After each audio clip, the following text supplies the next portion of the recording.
என் தங்கமே, இன்று உன் அப்பன் கருப்பன் உன் இல்லத்தின் வாசலில் நடக்கின்ற ஒரு விஷயத்தை உனக்கு சொல்ல வந்திருக்கின்றேன். நேற்றிரவு உன் இல்லத்தின் வாசலுக்கு ஒருவர் வந்ததை கண்டேன். இது நேற்று இரவு மட்டும் நடக்கின்ற விஷயம் அல்ல, சில நாட்களாக தொடர்ச்சியாக உனக்கு நடக்கிறது.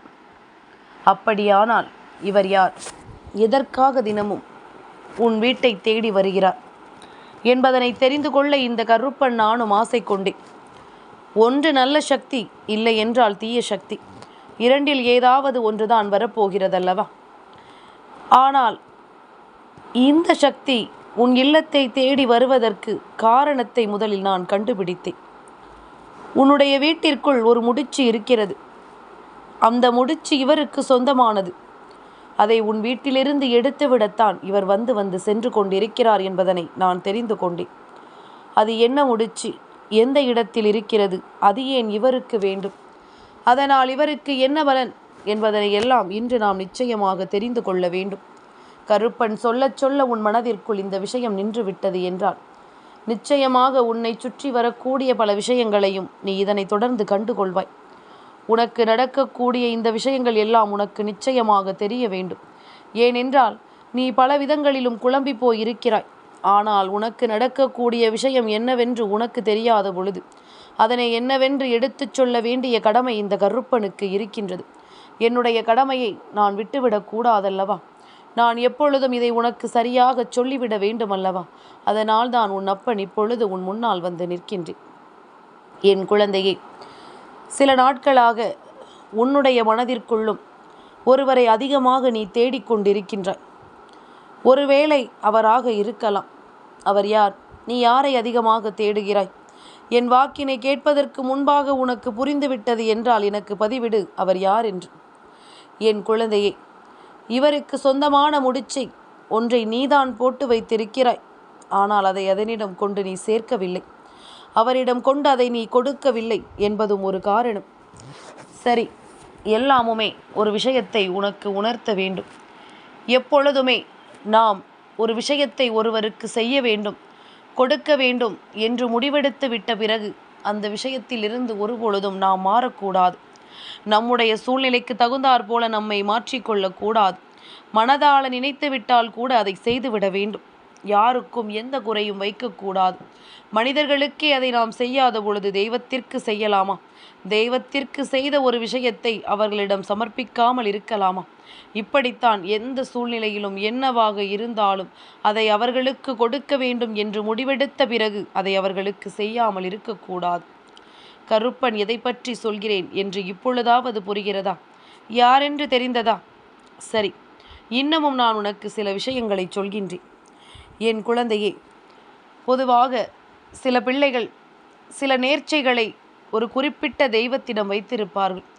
அந்த நேரம் அவர்கள் எந்த தெய்வத்தை வணங்கி கொண்டிருக்கிறார்களோ அந்த தெய்வத்தின் முன்னால் நின்று எனக்கு இந்த காரியத்தை நீ நடத்தி கொடு, நான் உனக்கு இதை தருகிறேன் என்று சொல்வார்கள். தெய்வம் உன்னிடம் கேட்டதா? இல்லை. அதை கொடு, இதை கொடு, அப்பொழுதுதான் நான் இதை செய்வேன் என்று சொன்னதா? இல்லை. நீயாகவே முன்வந்து வாய் விடுகின்றாய், நான் உனக்கு இதை தருகிறேன் என்று. அப்படியானால் தெய்வத்திற்கு நீ கொடுத்த அந்த நம்பிக்கையை நிச்சயமாக நீ காப்பாற்ற வேண்டும். தெய்வத்தின் முன்னால் நீ சொல்லிய அந்த வார்த்தைகளுக்கு நீ மதிப்பு கொடுக்க வேண்டும். தெய்வத்தை நீ எப்பொழுதுமே பின்தள்ளி வைத்துவிட்டு நடந்தவுடன் அவர்களை மறந்து நீ நிற்பாயானால் தெய்வமும் அதற்கான பதிலை உன்னிடம் கேட்கத்தானே செய்யும். அதை எப்படி இல்லை என்று மறுக்க முடியும்? நீ எப்படி தெய்வத்திடம் ஒரு வார்த்தையை சொல்லிவிட்டு அதை தெய்வம் நடத்திவிடவில்லை என்றால் அவர்கள் மீது கோபம் கொள்கின்றாயோ, அதுபோலத்தானே நீ கொடுத்த வாக்குறுதி என்னவாயிற்று என்று தெய்வமும் உன்னிடம் கேட்கும். இதுபோலத்தான் ஒரு விஷயத்தை உன்னிடம் கேட்பதற்காக ஒருவர் வந்திருக்கின்றார். என் குழந்தையே, சில நேரங்களில் தன் தலையை மொட்டையடித்துக் கொள்வதாக தெய்வத்திடம் வேண்டுவார்கள். இந்த காரியம் நடந்து விட்டது என்றால் நான் உனக்கு முடி காணிக்கை தருகிறேன், நான் மொட்டையடித்துக் கொள்கிறேன், என் குடும்பத்தில் அத்தனை பேரும் மொட்டையடிக்கிறோம் என்பது போன்ற பல வாக்குறுதிகளை கொடுப்பார்கள். இப்படியெல்லாம் கொடுக்கின்ற இந்த வாக்குறுதிகள் ஒவ்வொன்றும் நிச்சயமாக ஒவ்வொரு சூழ்நிலையிலும் ஒவ்வொருவருக்கும் புரிதலாக இருக்க வேண்டும். ஒவ்வொரு நாளும் ஒவ்வொரு விஷயங்களையும் அது எடுத்துச் சொல்வதாக இருக்க வேண்டும். என் பிள்ளையே, கருப்பன் சொல்வது உனக்கு புரிகிறதல்லவா? சொல்வதைச் சொல்லிவிட்டு செய்யாமல் இருப்பது தவறு. அது தெய்வத்தின் முன்னிலையில் நீ செய்யக்கூடாது. அப்படியானால் உன்னிடம் உண்மை இல்லை, நேர்மை இல்லை என்பது தெய்வம் புரிந்து கொள்ளும். ஏற்கனவே எல்லோரும் அறிந்த ஒரு விஷயம், உண்மையும் நேர்மையும் பொறுமையும் எங்கு இருக்கிறதோ அங்கு தெய்வம் இருக்கும் என்பது. அந்த இடத்தில் தெய்வம் நின்று அத்தனை விஷயங்களையும் செய்யும் என்பது. அப்படி இருக்கும் பொழுது அதனை நாம் சரியாக செய்ய வேண்டும். அதனை நாம் சரியாக புரிந்து கொள்ள வேண்டும். நடக்கும் நன்மைகளை என்னவென்று நீ உணர்ந்து கொள்ள வேண்டும். உன்னை தேடி நான் இருக்கும் இந்த காலகட்டத்தை நிச்சயமாக என் குழந்தை நீ தெளிவாக புரிந்து கொள்ளத்தான் வேண்டும். எது நடந்தாலும் சரி, என்னவென்றாலும் சரி, கருப்பன் சொல்லும் ஒவ்வொரு சொல்லிலும் உன்னுடைய வாழ்க்கையை நீ மாற்ற வேண்டும் என்பதனை மறந்து விடாதே. யாரையும் நீ காக்க வைக்கக்கூடாது என்று சொல்கின்ற இந்த கருப்பன் நான். நீ ஒரு தெய்வத்தை காக்க வைத்து கொண்டிருக்கிறாய் என்று சொன்னால் நீ நம்புவாயா? அதை உன்னிடமிருந்து பெறுவதற்காகத்தான் மீண்டும் மீண்டும் உன் வீட்டை தேடி வந்து கொண்டிருக்கின்றார்கள். அவர்களை பார்த்ததுமே நான் தெரிந்து கொண்டேன். அவர்கள் என்ன நினைக்கிறார்கள் தெரியுமா? ஒருவேளை உனக்கிருக்கின்ற பிரச்சனைகளிலும் உனக்கிருக்கின்ற வேதனைகளிலும் இதை நீ மறந்து விட்டாயா? அப்படியானால் உனக்கு அதனை முதலில் ஞாபகப்படுத்தி பார்க்க வேண்டும்.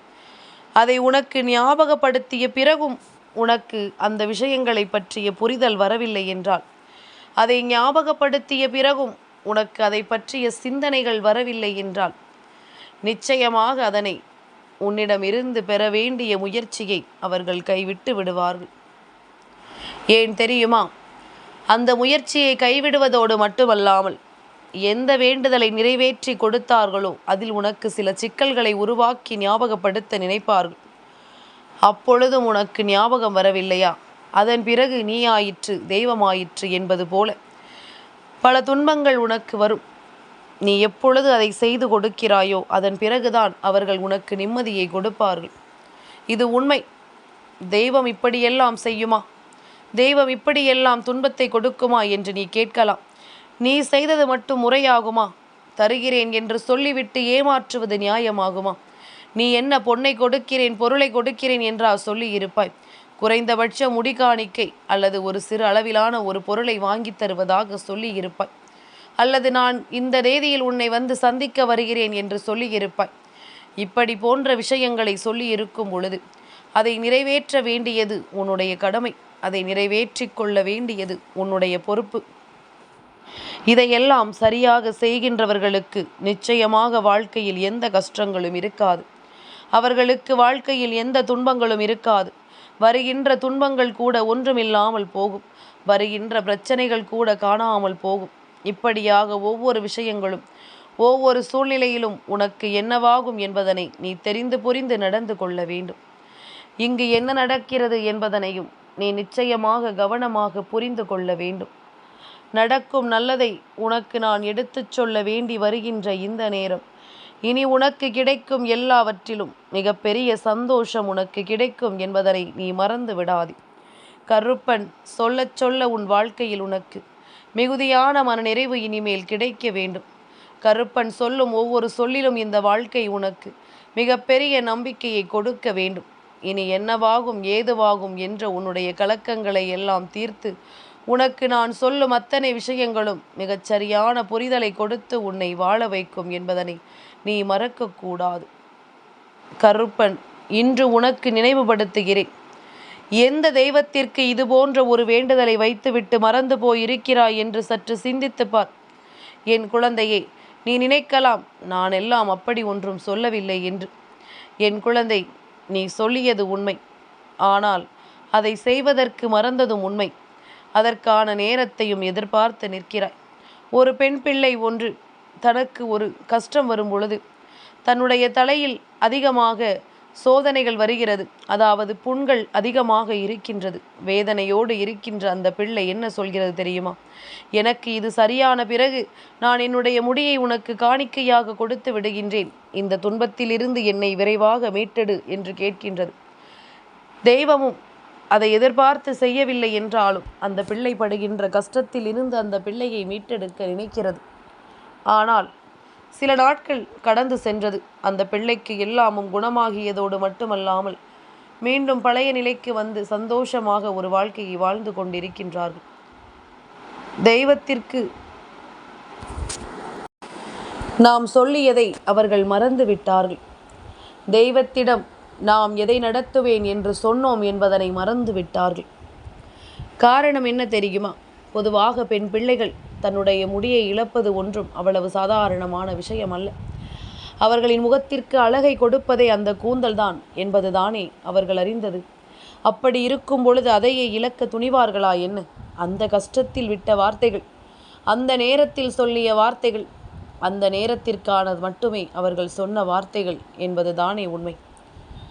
ஆனால் இதை தெரிந்து கொண்டல்லவா நாம் சொல்ல வேண்டும். நாம் இதை கொடுக்க முடியுமா? இதை இழந்தால் நமக்கல்லவா கஷ்டம்? இதையெல்லாம் தெரிந்து கொள்ள வேண்டும். சட்டென்று தெய்வத்திடம் வாக்குறுதிகளை கொடுத்து விடக்கூடாது.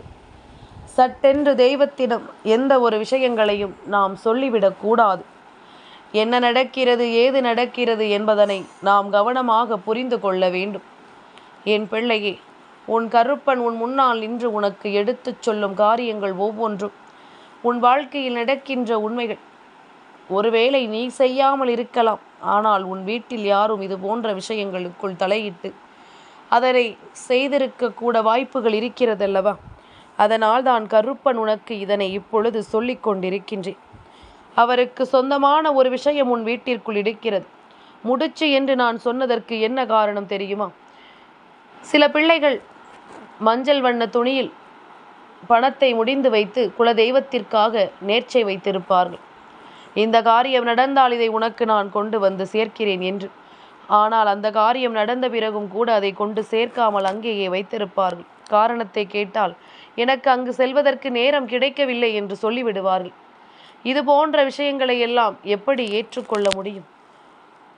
ஒரு மாதம் செல்ல முடியாமல் இருக்கலாம், ஒரு வருடம் கூட செல்ல முடியாமல் இருக்கலாம், பல வருடங்கள் அதை செல்ல முடியாமல் இருக்க முடியுமா?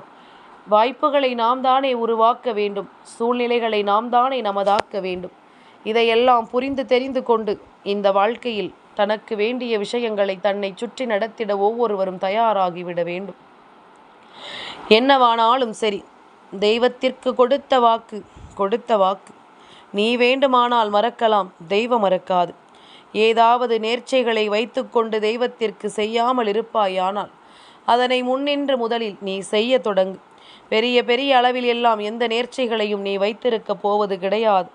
பெரிய பெரிய அளவில் எந்த ஒரு விஷயங்களையும் நீ செய்திருக்கப் போவது கிடையாது. அதனால் என்னவென்றும் ஏதுவென்றும் இதனை சரியாக புரிந்து கொண்டு நீ செய்ய தொடங்கு.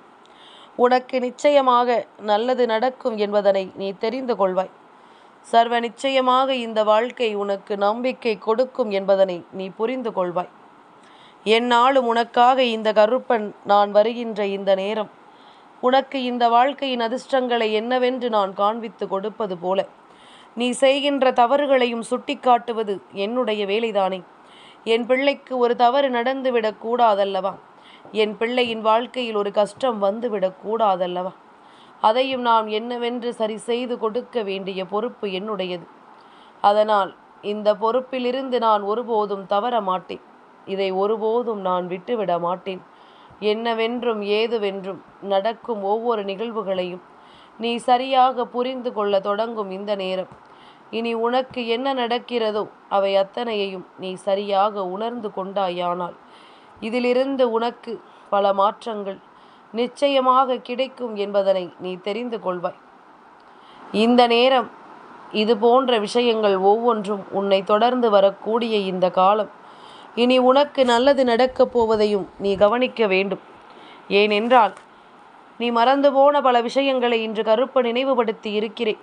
அதை கேட்பதற்காக இந்த தெய்வம் மீண்டும் மீண்டும் உன் வீட்டை தேடி வருகிறது என்பதனையும் நினைவுபடுத்தி விட்டேன். அப்படியானால் எல்லா பிள்ளைகளும் இன்று யோசிப்பார்கள்.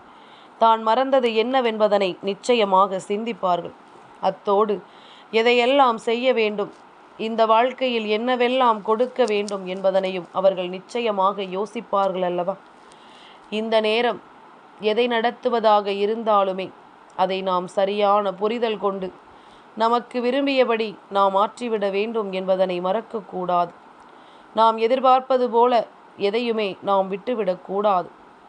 நமக்கென பல விஷயங்களும் நமக்கென பல உண்மைகளும் நம்மை தொடர்வதை நீ தெரிந்து கொள்ளத்தான் வேண்டும். எல்லா மாற்றத்தையும் நாம் தெரிந்து புரிந்து அதற்கு ஏற்றது போல பல விஷயங்களையும் நீ உணர்ந்திட வேண்டும். எந்த இடத்திலும் நாம் வாழ்க்கையில் நாம் தொலைத்ததை எல்லாம் மீண்டும் பெறுவதற்கான ஒரு நேரம் கிடைக்கும் என்றால் அந்த வாய்ப்புகளை ஒருபோதும் தவற விடாதே.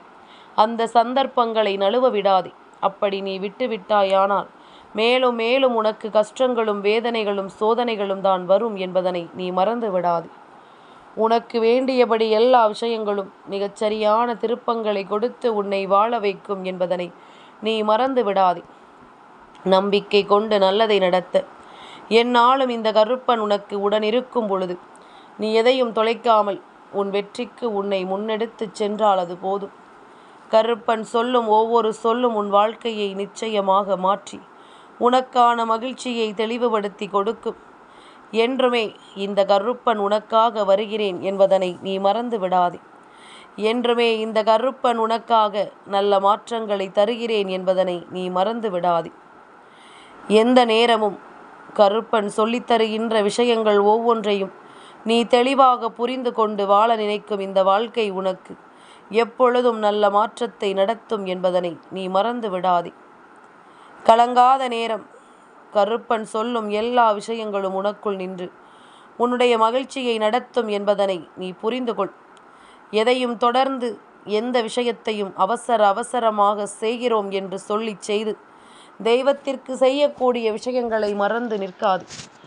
என் குழந்தையே, இறை நம்பிக்கை ஒன்று இல்லாமல் இருக்க வேண்டும். இருந்துவிட்ட பிறகு தெய்வம் செய்த பிறகு நாம் தான் செய்தோம் என்று நீ நம்பிக்கொண்டிருப்பதில் எந்த நியாயமும் இல்லை. உன்னுடைய முயற்சிகளினால்தான் உனக்கு கிடைத்தது என்றாலும் தெய்வத்தின் அருளும் உனக்கு கிடைத்ததை நீ நிச்சயமாக உணர வேண்டுமல்லவா? எந்த நாளும் என்ன நடந்தாலும் நாமாக நின்று நமக்குரிய நம்பிக்கையில் நாம் திளைக்கிறோம் என்பதனை முதலில் புரிந்து கொள்ள வேண்டும். நமக்குரிய வெற்றியை நாம் உறுதி செய்கிறோம் என்பதனை முதலில் புரிந்து கொள்ள வேண்டும். உன்னை எப்பொழுதுமே நான் என்னுடைய பாதத்தில் பணிந்து நிற்கச் சொல்லவில்லை. அன்போடு என் அன்பை பெறுதா என்றுதான் இந்த கருப்பன் சொல்கின்றேன். இனி என்ன நடந்தாலுமே என் குழந்தை, நீ சரியில்லாமல் எந்த ஒரு விஷயத்திலும் உன்னுடைய மனதை போட்டு குழப்பிக் கொண்டிருக்காமல் என்ன நடந்தது என்பதனை உணர்ந்து அதற்கு ஏற்றது போல உன்னை நீ பக்குவப்படுத்தி கொண்டே இரு. உன்னை சுற்றி நடப்பதை எல்லாம் இனிமேல் நீ சர்வ நிச்சயமாக தெரிந்து கொள்வாய். இதனால் இந்த தெய்வம் உன் வீட்டை தேடி தேடி வந்தது என்பதனை நீதான் முடிவு செய்ய வேண்டும். ஒருவேளை உன் வீட்டில் நேர்ச்சையாக எதையாவது செய்வதாக சொல்லி இருந்தால் அந்த நேர்ச்சைக்கான விஷயங்களை நீ செய்ய வேண்டும். என் பிள்ளையே, மறந்து போனது என்றால் பரவாயில்லை. வேண்டும் என்றே செய்யாமல் இருக்கிறாய் என்றால் தெய்வத்திடம் மன்னிப்பு கேட்டுவிட்டு அதனை நீ செய்ய வேண்டும். தெய்வத்திடம் நீ கேட்கின்ற மன்னிப்பு நிச்சயமாக உனக்கு எல்லாவற்றையுமே சரியாக எடுத்துச் சொல்லும் என்பதனை நீ மறந்துவிடக்கூடாது. இந்த நேரம் இந்த மாற்றங்கள் உனக்கு எல்லாவற்றையும் உணர்த்தும் என்பதனை நீ புரிந்து கொள்ள வேண்டும். நம்பிக்கை என்ற ஒன்றை நல்லபடியாக நான் உனக்கு நடத்தி தரும்போது நீ எதிலுமே பின்வாங்கிவிடக்கூடாது. கருப்பன் சொல்லும் ஒவ்வொரு சொல்லிலும் உன் வாழ்க்கை மாறட்டும். கருப்பன் சொல்லும் ஒவ்வொரு விஷயங்களிலும் உன்னுடைய வாழ்க்கை மன நிறைவை கொடுக்கட்டும். நம்பிக்கையோடு நீ எப்பொழுதும் சந்தோஷமாக வாழ கற்றுக்கொண்டால் அது போதும். நம்பிக்கையோடு உனக்கான மனநிறைவை நீ நிச்சயமாக பெற்றுக்கொண்டால் அது போதும். அது ஒன்றே உனக்கு வேண்டியபடியான மகிழ்ச்சியை கொடுத்து உன்னை வாழ்த்தும் என்பதனை நீ தெரிந்து கொள்வாய். நீ என்றென்றும் இந்த கருப்பன் சொல்லும் சொல் கேட்டு உன் வாழ்க்கையின் நம்பிக்கையில் உன்னை முன்னிறுத்த தயாராக இரு. நீ எதற்குமே கலங்காமல் இருந்தாலே போதும். உன்னை தேடி நான் வருவது நிச்சயமாக உனக்கு என்னவென்று புரியும். உன் வாழ்க்கையில் நான் இருப்பது எப்பொழுதும் உனக்கு சர்வ நிச்சயமான தெளிவை கொடுத்து உன்னை வாழ வைக்கும் என்பதனை நீ மறக்காதே. இத்தனை காலமும் நாம் பட்ட வேதனைகள் எல்லாம் நம்மை என்னவாக மாற்றி இருக்கிறது என்பதனை புரிந்து கொண்டு நாம் அடைந்த துன்பங்கள் எல்லாம் நம்மை என்னவாக செய்திருக்கிறது என்பதனை நீ உணர்ந்து கொண்டு அதற்கு ஏற்றது போல நீயும் உனக்கான இந்த வாழ்க்கையை நல்லபடியாக வாழத் தொடங்கு. தெய்வம் இருக்கிறது என்பதனை மறக்கக்கூடாது. நடந்ததும் தெய்வத்திற்கு நன்றி சொல்ல மறுக்கக்கூடாது. என் தங்கமே, இந்த கருப்பனின் ஆசீர்வாதங்கள் என்றென்றைக்கும் உனக்கு முழுமையாக கிடைத்து கொண்டே இருக்கும்.